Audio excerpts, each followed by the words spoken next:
Thomas too walked away from Villa Park with the 3 points but not with the answers England supporters wanted. 1. On paper, a 2-0 victory over Andorra keeps England top of Group K, and the headlines will say win maintained, but the real story from this match is a tectonic shift in who stepped up and who underwhelmed.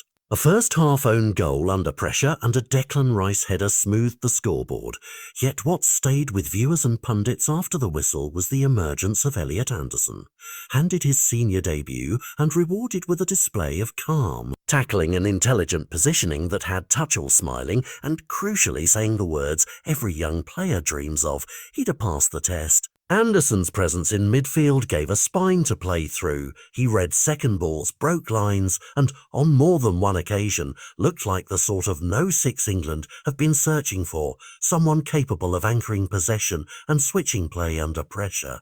For a team still hunting identity under a coach whose choices are already scrutinised, that kind of instant impact is the headline the manager and the media cling to.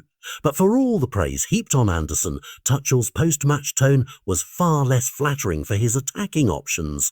Nomi Madueke, Eberechi Ayres and Marcus Rashford were named specifically as players who did not do enough in the final third, victims perhaps of Andorra's low block, but also guilty of missing the small moments that win games outright. Tuchel's critique was blunt. Chances were created, but the last pass lacked the necessary weight, decision or finish, and in a game that should have been wrapped up earlier, those small failings allowed the opposition to remain stubborn and the crowd to feel a nervousness that shouldn't exist against a side ranked far below England. That balance, a sparkling debut in midfield set against blunt attacking displays, begs a bigger question about the squad. Is Anderson the solution to England's midfield frailties, or an encouraging piece in a puzzle that still lacks a clear attacking plan? The reality is messy.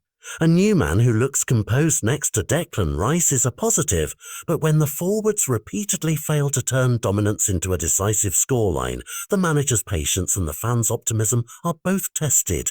Tactically, the match revealed both promise and worry. Anderson's mobility allowed England to play a little higher at times, but the team struggled to accelerate through the lines when Andorra sat compact. The finishing touch that turns pressure into goals was missing until Reece James' quality delivery allowed Rice to head home and seal comfort. Tuchel's public naming of names is significant.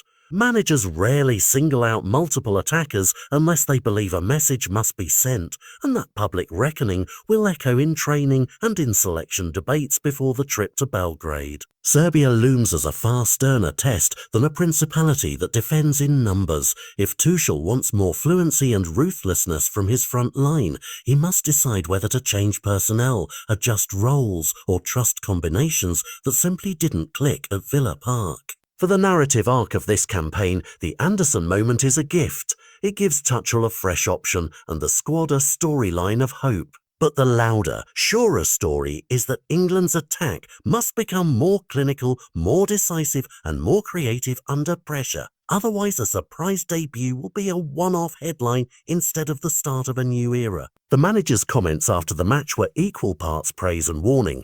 They underline that, while one player can steal the spotlight, the team still needs collective answers. As England head to Serbia, the questions are stark and immediate.